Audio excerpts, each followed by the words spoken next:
episode 7. What did you say? I liked it as an ad. Manic and Panic? No, Doom and Gloom.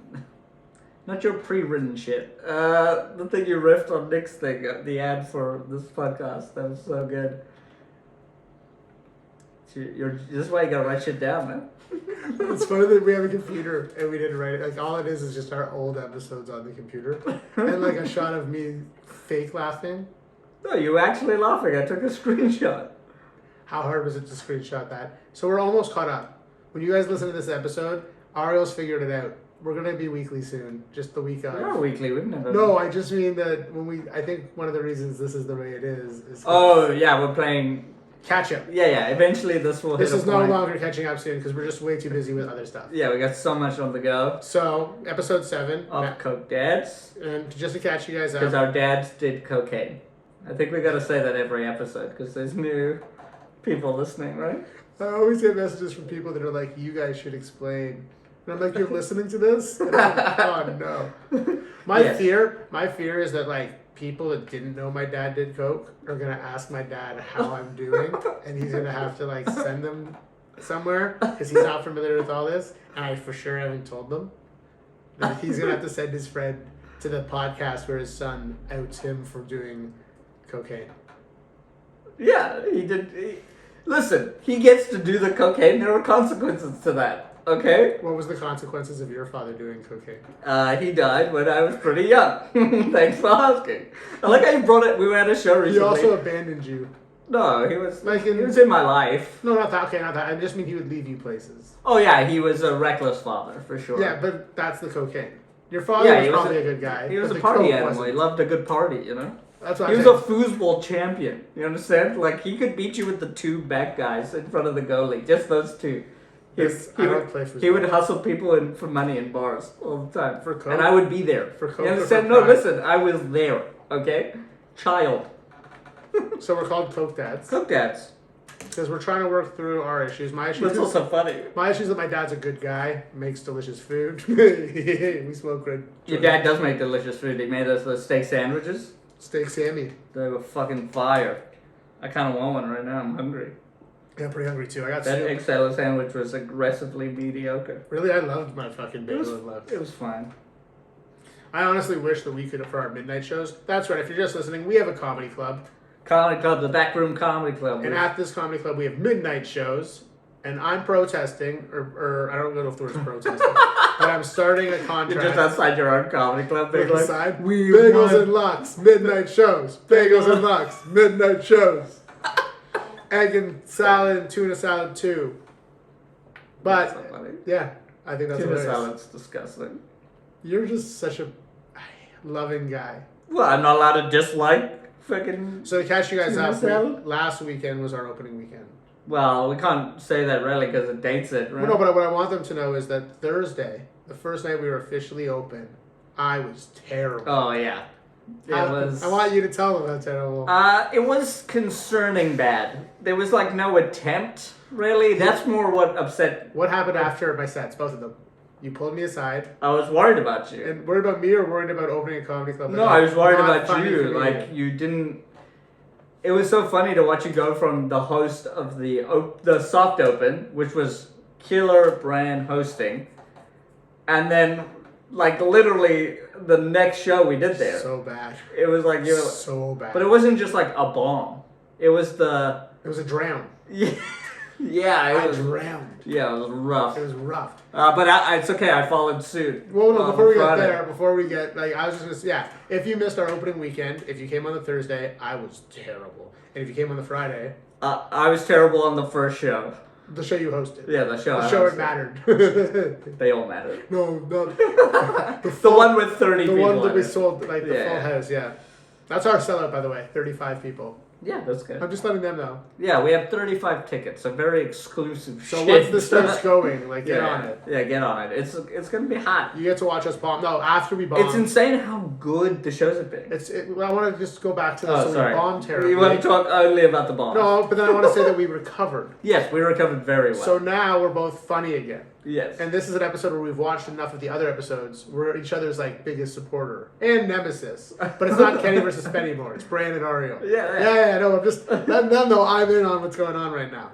So we're funny again.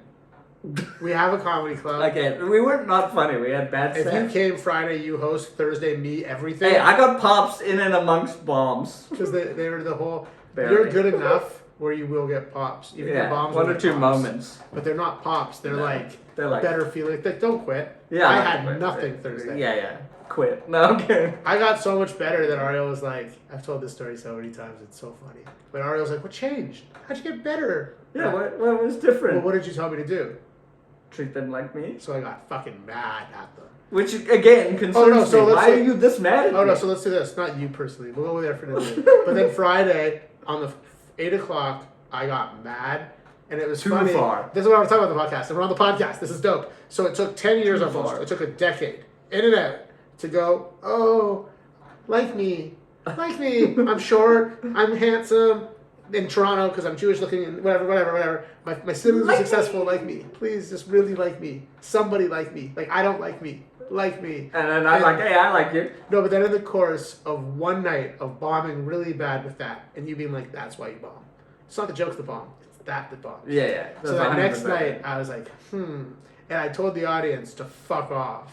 No, you told the comedians talking in the back. You didn't just say, hey, you weren't like, I like how when they're on stage, they want me to respect them, but the minute I'm on stage, they don't respect me. This is my favorite part. You weren't like trying to be sly or coy my favorite or cunning. Part about all of you this, weren't trying to make the audience laugh. No, you literally were just like, fuck you. But if you told me it was the audience, I would care. If you told me that like I made the audience, but like I can't make the audience uncomfortable. But if comedians, when I start rolling and start getting good, talk over my set at my own club, get the fuck out of here. Yeah, but what you did was tell a group of strangers I did. that you were so insecure and angry about it.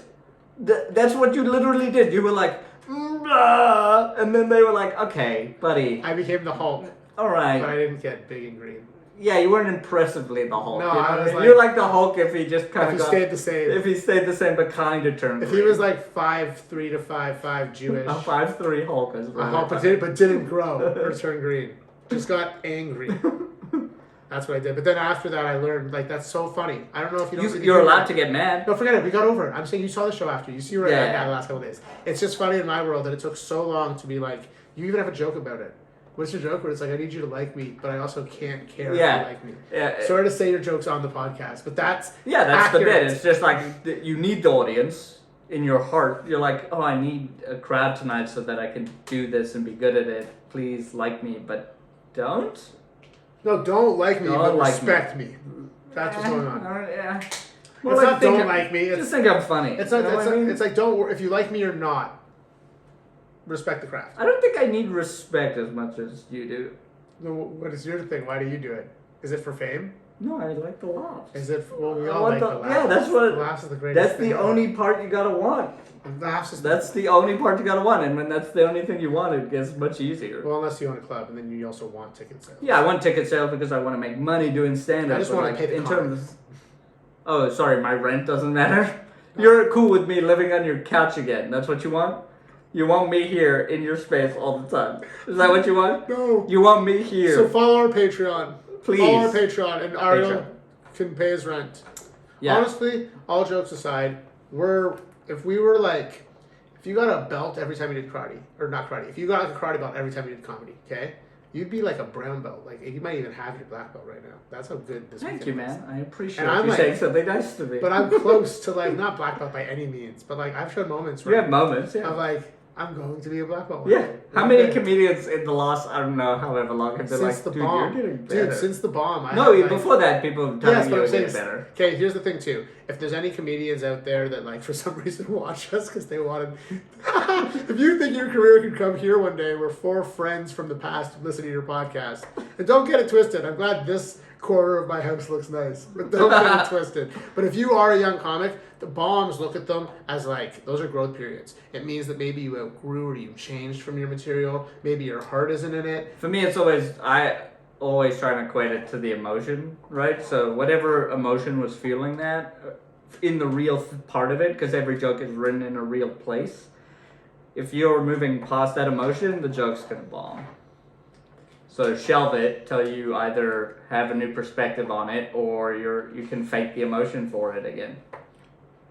This talk was brought to you by Robert Khakham's GoFundMe. Yes, our dear fallen. I'm not trying to cut you off. I like what you're saying. If I don't mention it now, I'm going to forget. So for those of you watching and are new to us. Yeah, if you don't know Ariel and Brand, here's what we do. We run a company called Bubby's Boys Presents. This is my grandmother, not his, because my grandmother was because I liked my grandma. Yeah, and we don't do things for people we like. And Ariel doesn't. Ariel, we both self-sabotage, but Ariel's is more apparent. No, I just drew my grandmother. It was easier.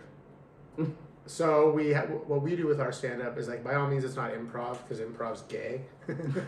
I do not condone whatever that was. No, because gay people I like. Improv's fucking whack. I'm kidding. I love Middleton and Schwartz or whatever. Anyways, me and Ariel. What's wrong with Middleton and Schwartz? I'm being hilarious. That was sincere. I like that show. To be honest with you, one of the reasons I got so funny on this podcast, and like we got funny, because I watched that show. It was like, oh, it's two friends that help each other be funnier, and I got it. Oh, it's two Jews. I thought you were like.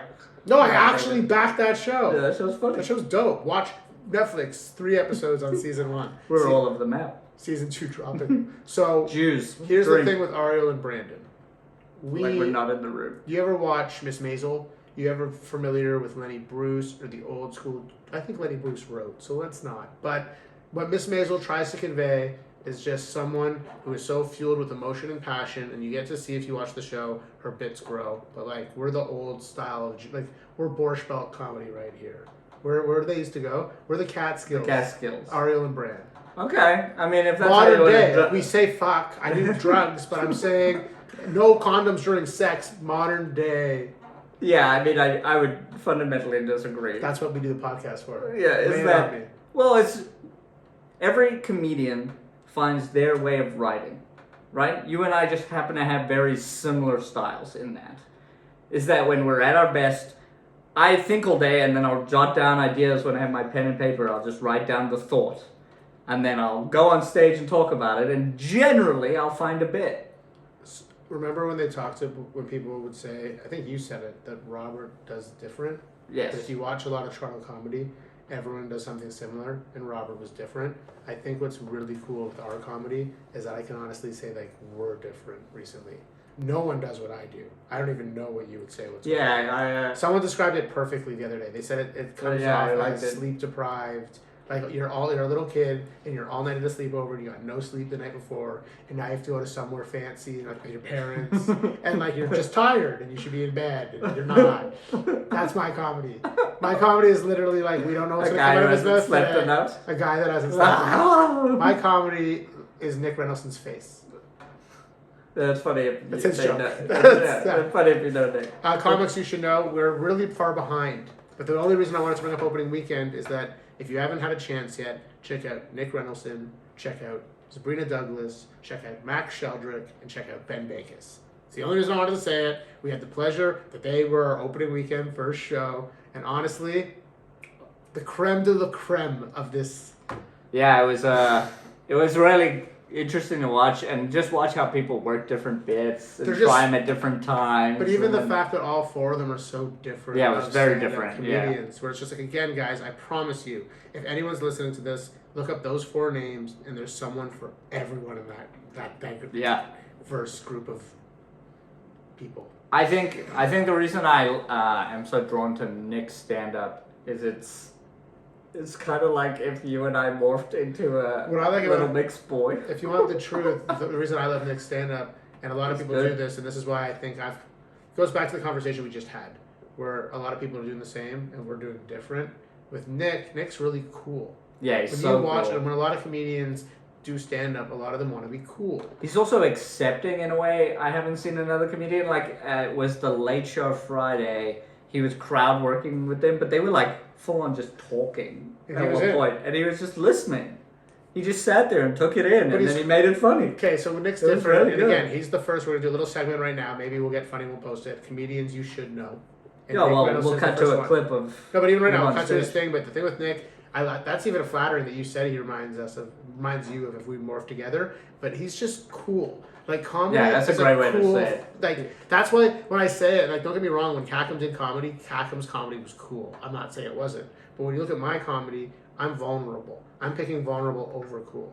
If I'm having a thought or something's going on, I'll milk the manic or the panic, whichever one I am that day, just because it's just like... Yeah, we shift... That's something you should know about us. We shift energies. Well, right now we're pretty good. Yeah. Apparently the trick is invite us on your podcast. We get along, but there's a third person. I only have the camera this open to pretend Nick's still here. Our therapist is watching us to make sure I don't assault Ariel anymore. Such a funny premise. We do an episode with a couple's Hi, there's a police officer on the other side of the screen right now to make sure. I'm under house arrest right now. Hi, welcome. Okay, guys, you guys have been great. We appreciate you. That's all you want, right? That's how we're rapping? What did you want? It's up to you. I was rapping. You want me to rap? It's my favorite part of this. When you're done, we're done. No, whenever you say over 25, it has nothing to do with me. No, but you're just like, you're like, we're done. Yeah, like, of course. Yeah. You're not like, hey guys, thanks for watching. This is the Coke Dads podcast. Please check us out on Instagram, on Spotify. We have a Patreon channel. Check out our YouTube channel. Really, just thank you for watching and supporting us. We really appreciate it. That's not what you do. You're like, okay, I'm done. I wish I could just drop the mic. Just drop the mic, turn on the computer, and sort of just jerk it off. I wish I could do that. Just like, we're done. Hit the audio, turn it on, be like, you still here? And I wish I was a man like that. Just like... and this has been the Coke Dads podcast. You guys have been phenomenal. We appreciate you.